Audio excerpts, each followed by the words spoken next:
Tuhan Yesus. Saya ucapkan selamat pagi, selamat bergabung di dalam ibadah online Gereja Isama Siprigadi Cabang Purwokerto. Pagi hari ini kita bersyukur karena bisa berjumpa di dalam ibadah online ini. Semua karena kasih setia Tuhan Yesus di dalam kehidupan kita, bukan karena Tuhan menjaga kita. Saat ini Indonesia sedang dilanda pandemi COVID-19. Ada banyak yang terjadi di dalam kehidupan kita. Kita mengalami pembatasan secara fisik maupun secara sosial, sehingga kita tidak dapat berjumpa di dalam ibadah. Tetapi kita bersyukur kita memiliki Android yang bisa membuat kita tetap beribadah melakukan ibadah online. Dan mungkin banyak hal sudah terjadi juga di dalam kehidupan kita. Ada juga kita yang mengalami penurunan di dalam pendapatan kita, di dalam pekerjaan kita, maupun kita mengalami kepuncangan di dalam ekonomi kita, di dalam keluarga kita, di dalam hubungan kita dengan tetangga-tetangga kita. Kita tidak bisa dengan mudahnya berjumpa dengan mereka. Tetapi apapun permasalahan pergumulan yang kita hadapi saat ini, yakinlah dan percaya di balik semua ini Tuhan memiliki rencana yang indah. Di balik setiap cobaan yang Tuhan berikan, Tuhan tidak pernah melebihi kekuatan kita. Karena kita percaya bahwa Tuhan Yesus baik. Dia berkorban, Dia rela mati untuk kita semua, supaya setiap kita anak-anaknya mendapatkan hidup yang layak di hadapan Tuhan, supaya kita bisa bersama-sama dengan Tuhan di dalam kerajaan surga. Mari kita mau datang kepada Tuhan untuk ucapan syukur dengan menaikkan pujian yang mengatakan, Dia mati bagiku, Dia bagi dan hidup. Tuhan Yesus baik. Haleluya.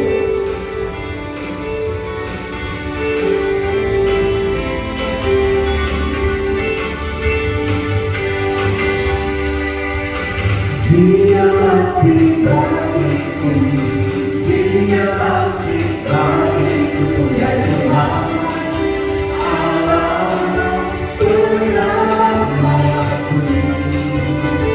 Kuasa dikatakan hidupku dipulihkan, ya Tuhan Allah dengan aku. Dia sungguh baik, Dia sangat baik, Yesus, Dia baik bagiku.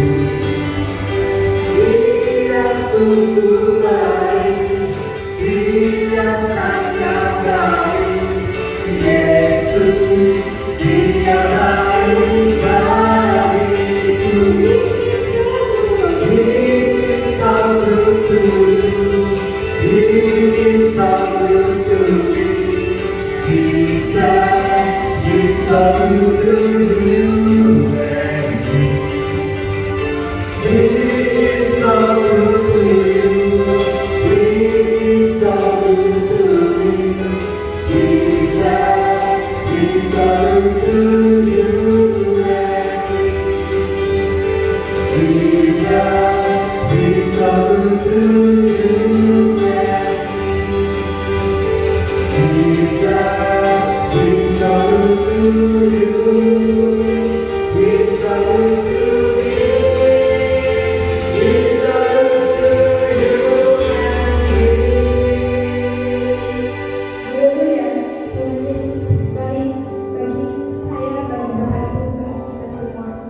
Tuhan Yesus, terima kasih Tuhan untuk pagi hari ini.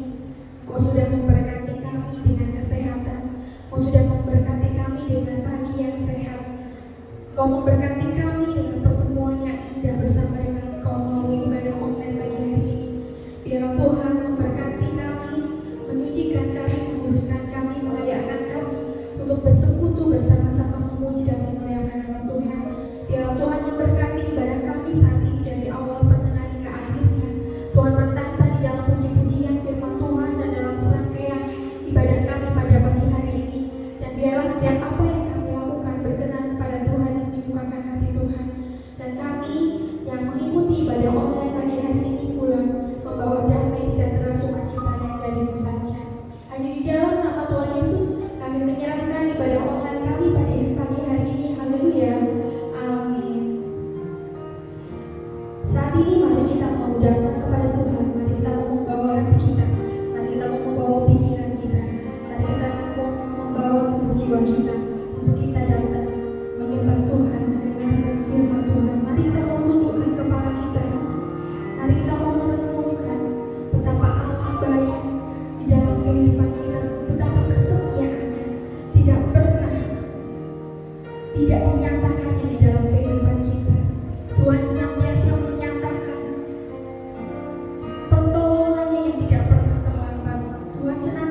Allah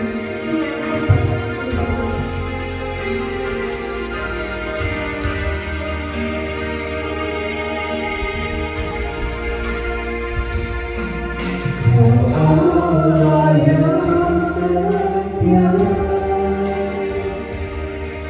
Bapa yang mulia, kasih-Mu besar Tuhan, Kau berikan hidupku.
Segala kebaikan-Mu,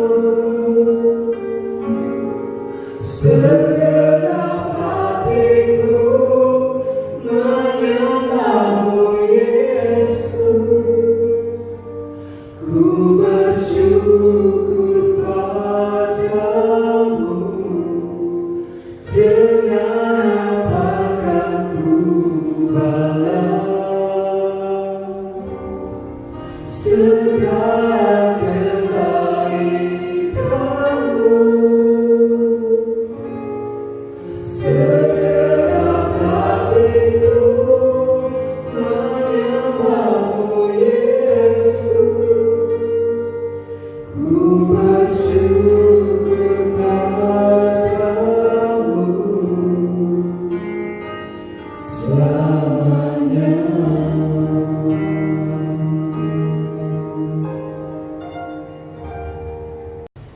Waktu selanjutnya saya serahkan kepada Bapak Gembala untuk menyampaikan firman Tuhan. Bapak Ibu dan saudara sekalian, mari kita awali firman Tuhan dengan sebuah doa. Bapa Surgawi, kami bersyukur saat ini kami boleh kembali mendengarkan firman-Mu.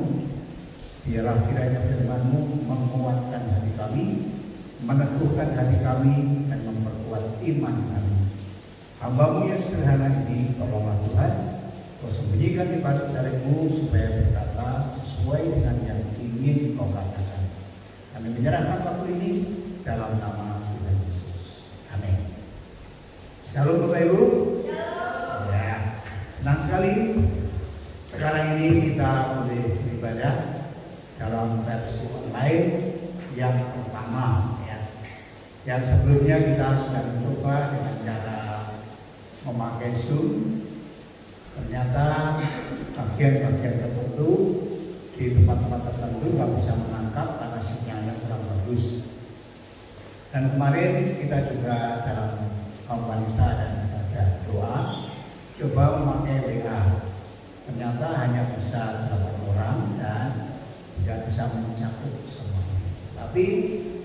coba lagi dengan cara baru sekarang ini bagaimana kita bisa beribadah.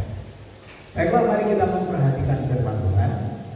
Kita tahu bahwa setelah Tuhan Yesus bangkit dari kematian, ada 40 hari dia berulang-ulang menampakkan diri kepada para murid, terus menerus sampai para murid itu sungguh-sungguh diyakinkan akan kebangkitan Tuhan Yesus. Nah, maka dari itu kalau kita melihat hari ini adalah hari yang ke-28 dari kebangkitan Tuhan Yesus. Pada hari yang ke-28 ini saya mengajak Bapak Ibu untuk merenungkan firman Tuhan dengan sebuah judul makna kebangkitan. Ya, meskipun judulnya sederhana, tetapi tetap kita harus memahami makna daripada kebangkitan.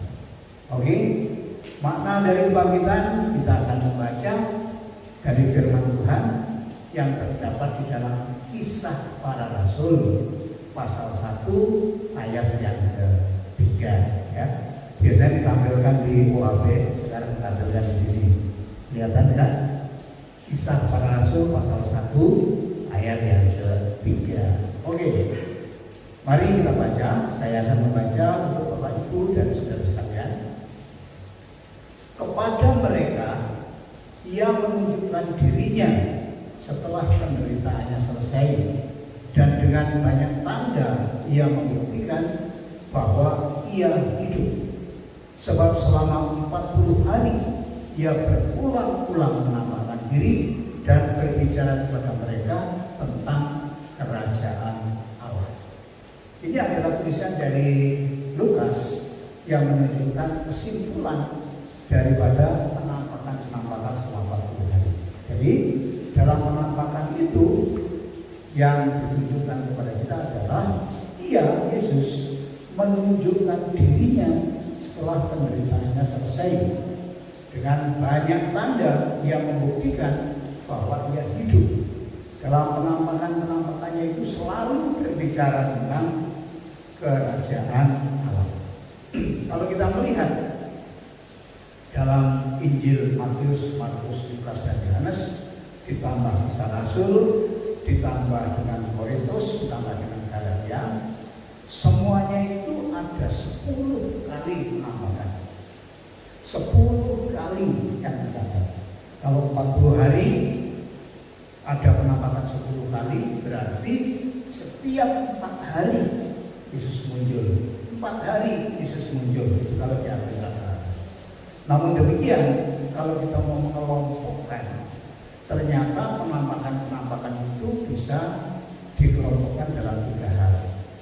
Yang pertama adalah penampakan kepada Maria Magdalena dan teman-teman murid wanita, yaitu para murid wanita yang mereka adalah sebagai pengikut, sebagai saksi penderitaan, sebagai saksi penguburan, dan orang-orang yang datang mau menempahi mayat Yesus.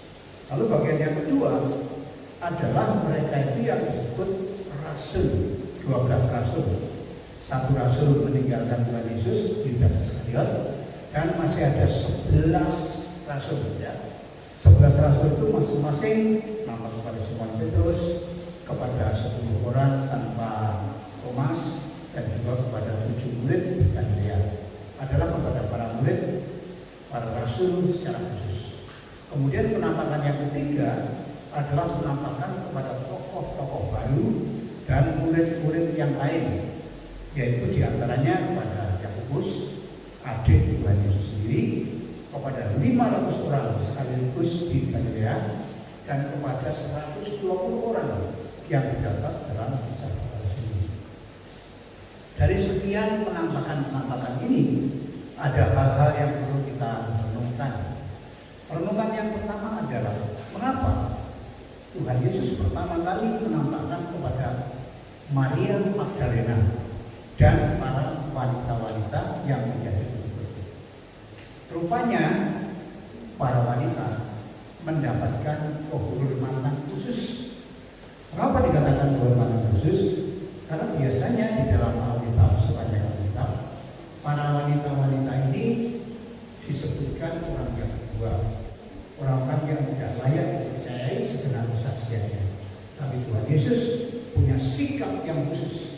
yaitu Tuhan Yesus mengangkat Maria Magdalena yang punya latar belakang tidak begitu bagus dan wanita-wanita yang lainnya menjadi saksi kebangkitan yang pertama.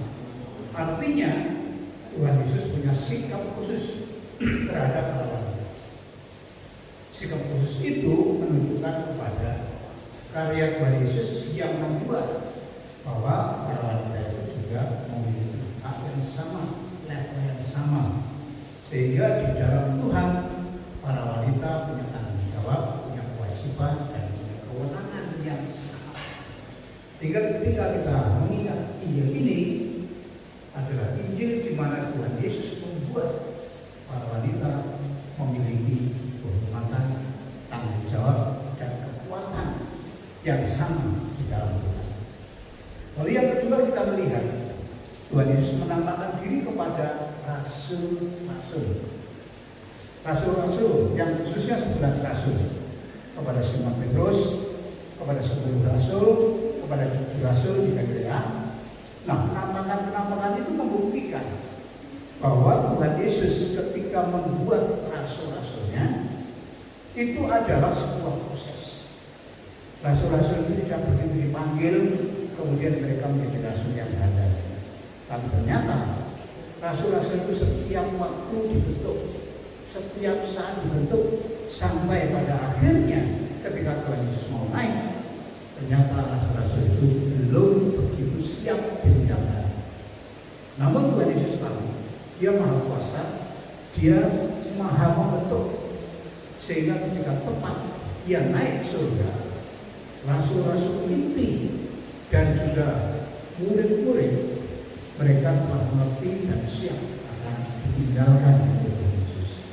Jadi apa yang kita lihat di sini, Tuhan Yesus membentuk murid-murid rasul-rasul secara khusus.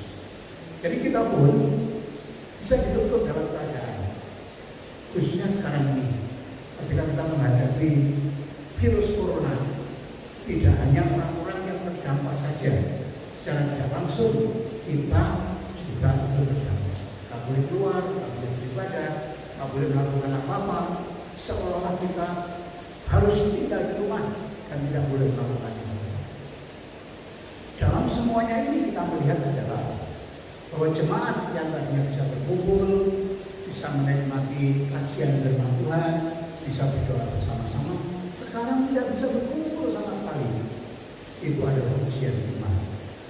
Apakah selama 2 bulan ini, bulan Maret dan bulan April, kita memiliki iman yang tangguh, tanpa ada siraman firman Tuhan langsung dari gereja, tanpa ada buku-buku pendukung, tanpa ada acara-acara gereja? Ini adalah ujian iman. Apakah Bapak Ibu punya iman sendiri? Apakah Bapak Ibu membangun iman sendiri dalam Tuhan? Lalu yang kedua, kita juga melihat ternyata kita juga diuji dalam pekerjaan kita. Kita juga diuji dalam kehidupan rumah tangga kita. Tiba-tiba tanggung jawab sekolah semuanya diberikan kepada ibu rumah tangga. Mereka harus belajar menjadi guru, yang ternyata mereka semuanya tidak pernah dilatih untuk menjadi guru. Jangankan sekolah guru, mereka harus mengajari anak-anaknya. Dan yang lebih lagi, mereka harus memakai yang namanya alat komunikasi modern Android. Ibu-ibu orang tua mereka juga orang-orang biasa yang baru mengenal semua alat yang namanya Android, tapi mereka harus mengajarnya kepada anak. Ini adalah semuanya kebutuhan. Kemudian ekonomi ada yang dampak dari ekonomi secara khusus. Kalau itu yang bisa berjualan ekonomi banyak dan tiba-tiba diberhentikan dari pekerjaannya, penghasilan itu banyak.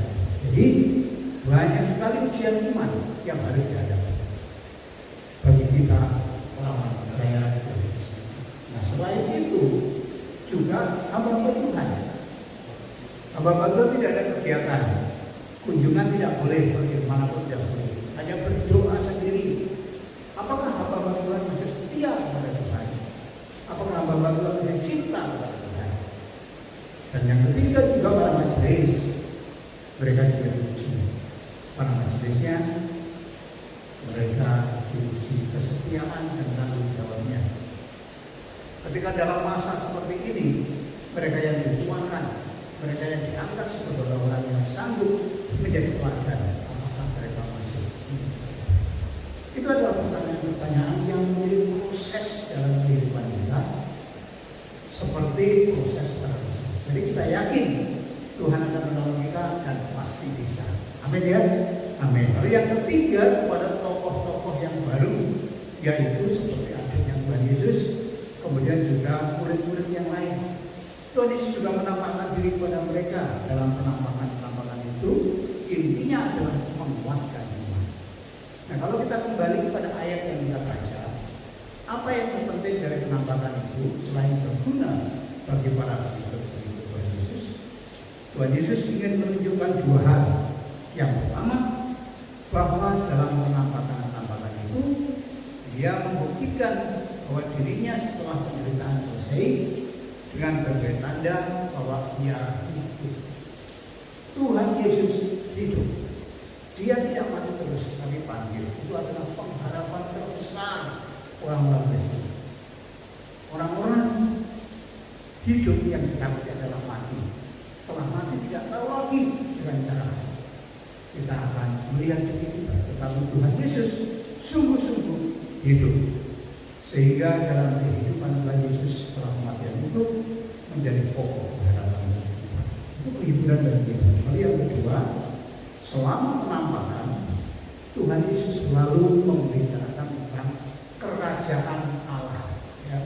Tuhan Yesus selalu memberitakan tentang kerajaan Allah.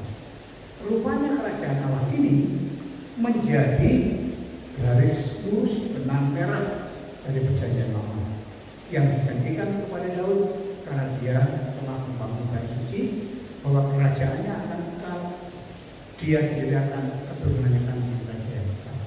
Kerajaan Allah dibuatkan dalam perjanjian lama. Yohanes Pembaptis datang, mereka mengatakan bahwa Yesus akan mendirikan kerajaan Allah. Yesus datang ke dalam dunia dalam kitab Injil Markus pasal 1 ayat 14. Khotbah pertama yang dikatakan adalah bertobatlah, kerajaan Allah sudah ada.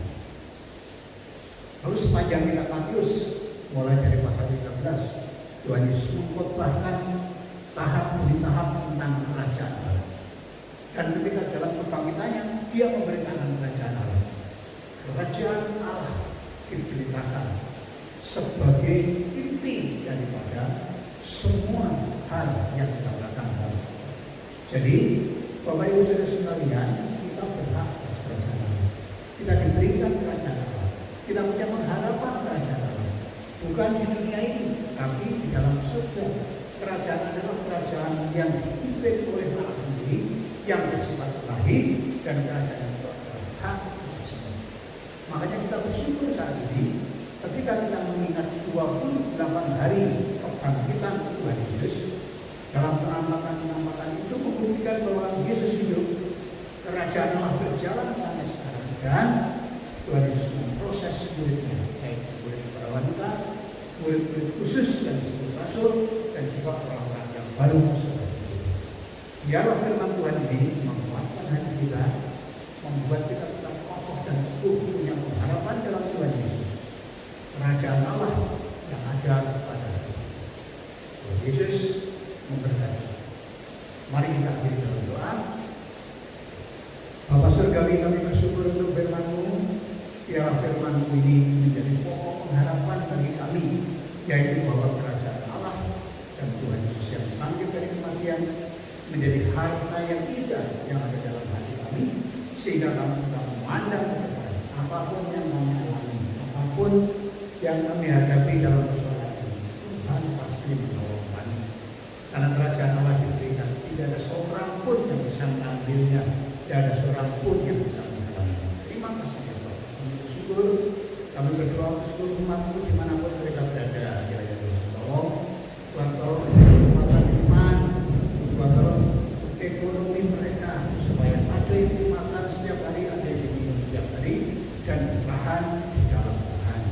Terima kasih Bapak, kami bersyukur, kami berdoa untuk bangsa dan negara kami. Biarlah tangan Tuhan menolong para pemimpin yang membuat kebijakan untuk mengatasi masalah ini. Kiranya Engkau memberikan kekuatan hikmat dan akal budi, sehingga sehingga boleh berjalan dengan baik. Para petugas-petugas yang bekerja di garis depan, yaitu bapak-bapak polisi, tentara, dan juga para satpol PP dan juga para petugas-petugas medis. Tuhan berkati dan melindungi supaya mereka menyelesaikan pekerjaan jasa saat ini, yaitu menang atas perubahan bersama-sama di Indonesia. Terima kasih, kami mengucap syukur dan kami mengakhiri ibadah kami di dalam nama Tuhan Yesus. Shalom.